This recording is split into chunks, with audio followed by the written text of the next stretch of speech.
Good afternoon, everyone. On this Monday, I'm WFA meteorologist Kyle Roberts. It's Monday afternoon, and I want to bring you an update on Hurricane Milton, which rapidly intensified earlier today. Now a Category 5 storm in the southern Gulf of Mexico, and of course is going to set its sights on Florida as we head through the next couple of days. Here it is spinning down southern Gulf of Mexico, right off of the Yucatan Peninsula there, kind of in what we call we're actually trying to move out of what we call the Bay of Campeche there in southern Gulf of Mexico. Zoom in on this storm. Look at that eye of that storm, indicating definitely a very, very strong hurricane. And you know, the aircraft missions that they've flown into the storm have, given us the wind speeds and certainly confirmed what we're seeing on satellite there. I mean, not very many hurricanes look like that if they're weak. In fact, you really have to have a strong hurricane to have that just symmetrical look all around, and then also just kind of that pinpoint eye there at the moment. So we went from a Category 1 to a Category 5 very, very quickly at the moment, and right now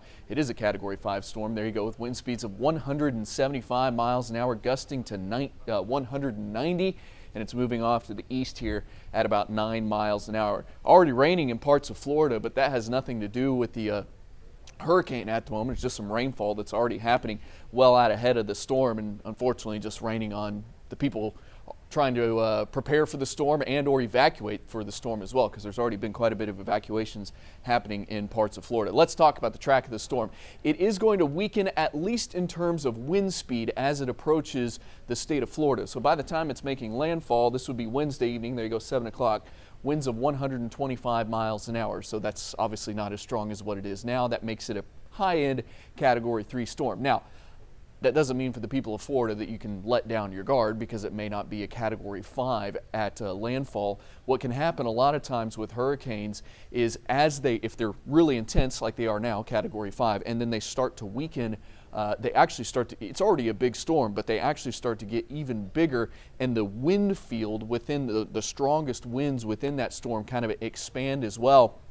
And that could actually make for more of the state of Florida seeing not only the really strong winds, but also a lot of that very, very significant storm surge as well. So really the fact that it's weakening, I mean, at least in terms of wind speed before it makes landfall, honestly doesn't really make a difference for how to prepare for the storm. I would certainly, if in the state of Florida, prepare for like you would prepare for a Category 4 or Category 5 storm, just given the fact of how strong it is now and just how large likely the storm will be as it does make landfall. Center of the storm, remember the cone is where the center of the storm could make landfall, but as we switch, or let me expand the view and then I'll show you the computer models here in a second.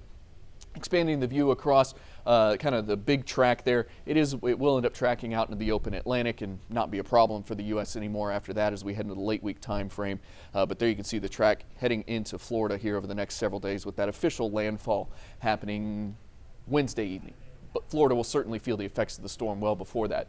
Hurricane watches in effect for most of the state. Those will end up turning into hurricane warnings as we head through the next couple of days and we get closer to the storm at the moment. Here's back to that landfall Wednesday evening as a Category 3 with wind speeds of 125 miles an hour. Here's the computer models that I was referencing just a second ago, and you can see there's a pretty tight cluster there. So even though, yes, the cone does extend up to the Cedar Key area, pretty likely that the center of the storm is going to make landfall somewhere around the Tampa area or farther to the south.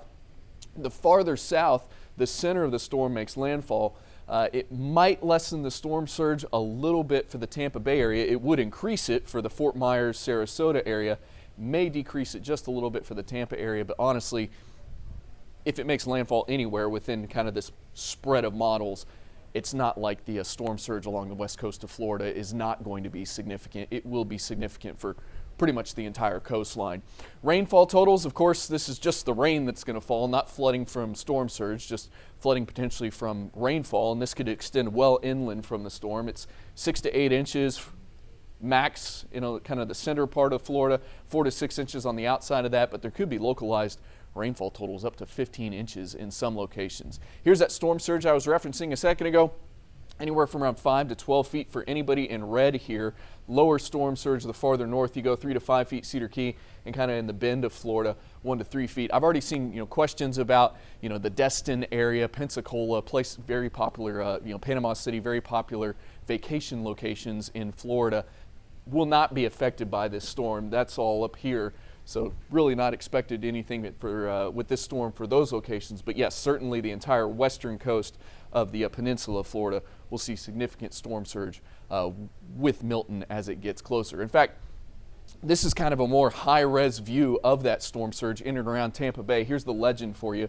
Anything from orange to red, greater than 6 feet above ground, greater than 9 feet above ground, and just look how much of the Tampa Bay area, all of that in red, normally dry land, under potentially up to 9 feet of water, and outside of that could be potentially up under 6 feet of water. So this storm could be highly devastating to parts of Tampa Bay, and then also farther to the south, in and around the Fort Myers area, Port Charlotte area as well. I mean, look at all the red within the Fort Myers and Port Charlotte area. All this is what is normally dry ground on a normal day, but could be under at least 9 feet of water as that storm makes landfall and that storm surge moves on shore as well. So that's the latest with Hurricane Milton at the moment. It's a Monday afternoon. We'll continue to get updates on this. The National Hurricane Center issues updates about every 3 hours, every 3 or 4 hours or so, depending on what's going on. As the storm gets closer, they start increasing the frequency in which they issue those updates. But as of now, they're kind of on a 3 to 4 hour basis. So we'll continue to bring you updates on those. The next one that we will get will be about 4 o'clock in the afternoon Central Time.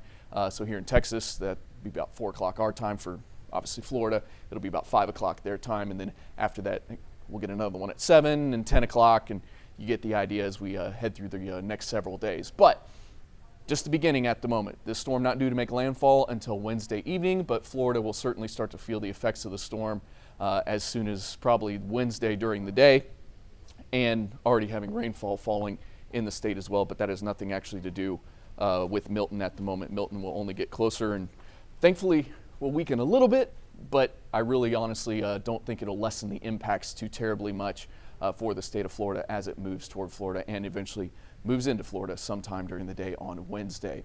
Thank you for watching. We're going to send you back to regularly scheduled programming here, and we'll bring you the latest as needed.